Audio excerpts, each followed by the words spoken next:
Learning techniques and methods are crucial for efficient and rapid learning. However, to effectively apply these techniques, we must understand how to use them properly and what they entail.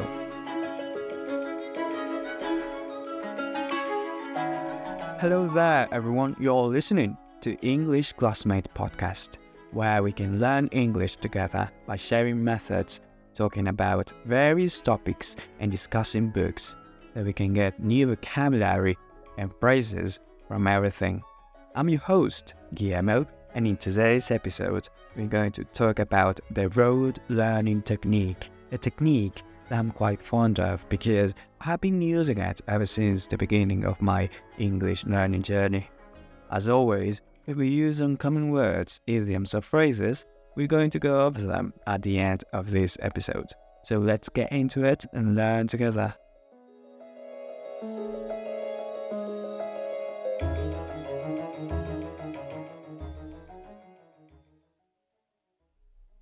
The rote learning technique is in fact present in our lives, but we don't know it. This technique involves repeating information over and over again. It is a memorization method based on repetition.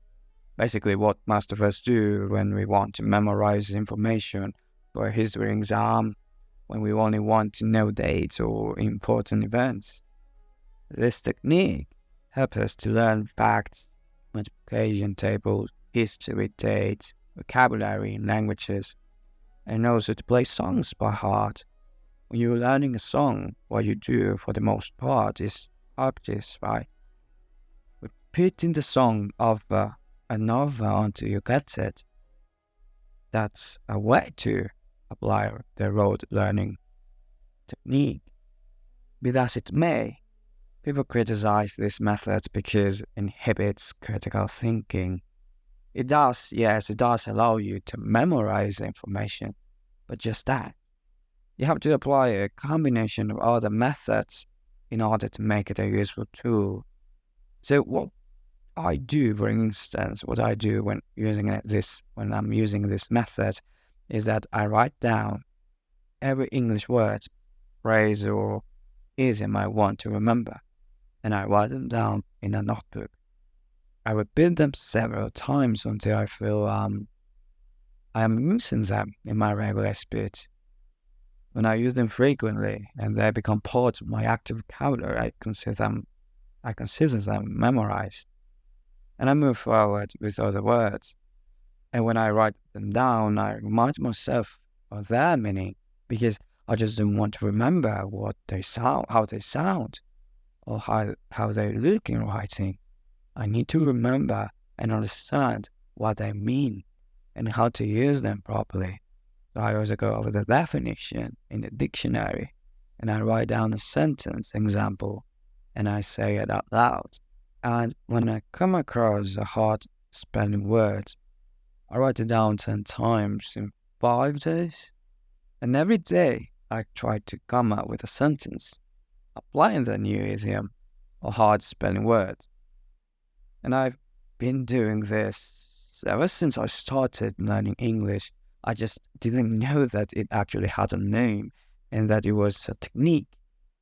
So I filled many notebooks, and there was even a period of time when every time I went out, I had with me a little notepad in case I came across a new word in some book or YouTube video or somewhere else.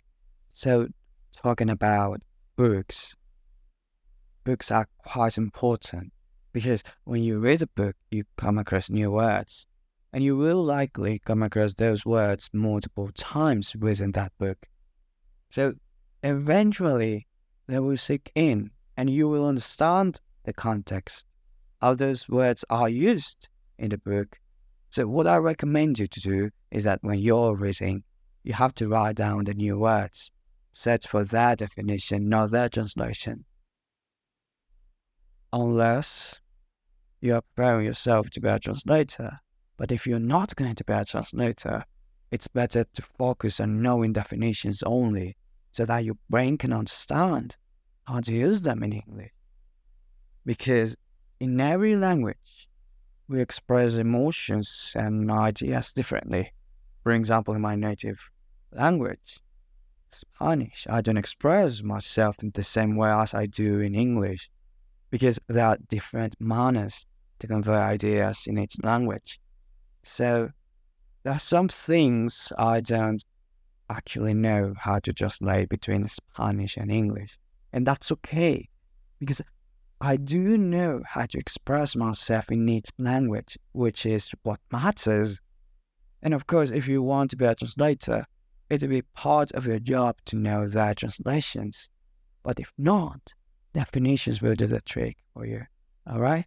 So bear in mind that in order to make the rote learning technique an efficient tool for both memorizing and understanding the meaning of words, you have to review their definitions, as well as come up with sentence samples and say them out loud.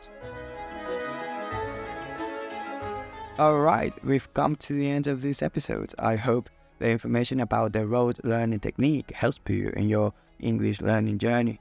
So now we're going to go over a few words that we used in this episode that might come handy someday when you're speaking English. Alright, so the first verb we have is to inhibit. And I wanted to add this word because, in fact, it is also a new word for me. I learned it a couple of weeks ago and I really fancied using it in this episode. So inhibit could be explained as a verb that means to hold back, restrain, or prevent something from happening. For example, you might say the fear of failure can inhibit students from trying new things, meaning that fear can stop or hinder a student from attempting new tasks. Alright? So, moving forward, we have to come across. To come across something means to find or to encounter something unexpectedly. So, let's say you are reading a book and you find a new word that you weren't expecting to encounter. So, you come across that new word. Another meaning of to come across is a sort of synonym of to behave. So let's say you are interacting with someone and you behave well. You could also say, I came across well when I was talking to this person, and it refers to the impression you've given to that person. Now, to come up. When you come up with something, an idea, it means that an idea or something just occurred to you. It means that you have created a new concept, plan, or solution for a problem. Let's say that you have a problem. In a conversation, you could say, not to worry, I'll come up with something, which means you will figure out a solution for the problem. The next word is likely, which means probable or expected to happen. It indicates a high probability of something occurring based on the current circumstances or evidence. For instance, we could say it's likely to rain later. You might want to take an umbrella. Or another example, if you study regularly, you're more likely to do well on the exam, right?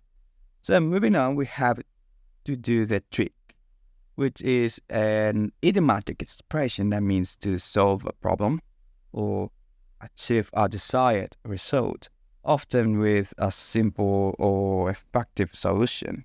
It suggests that the action or method being referred to will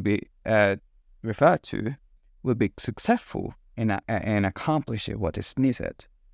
Next one, we have entail, which is also a new word for me, and it means to involve or require something as a necessary part.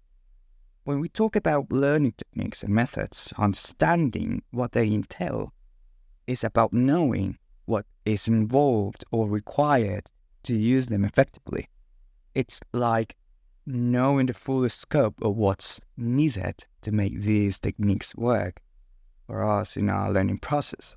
So that's what entail means. The last one is to bear in mind, which is also an idiom. Now imagine you're juggling multiple thoughts or ideas in your mind, trying to make sense of a complex situation. It is a mental juggling act. Bearing something in mind is like deliberately keeping one of those thoughts in the forefront, ensuring it doesn't get lost or caught amidst the chaos. It's about actively considering or remembering something important, almost like placing a mental bookmark so you can easily revert back to it when you need it. That brings us to the end of this episode. I hope you've enjoyed learning some interesting vocabulary and the rote learning technique. Tune into our next episode and don't forget to follow this podcast and share it with more students. Thank you for listening, dear classmates. Bye bye.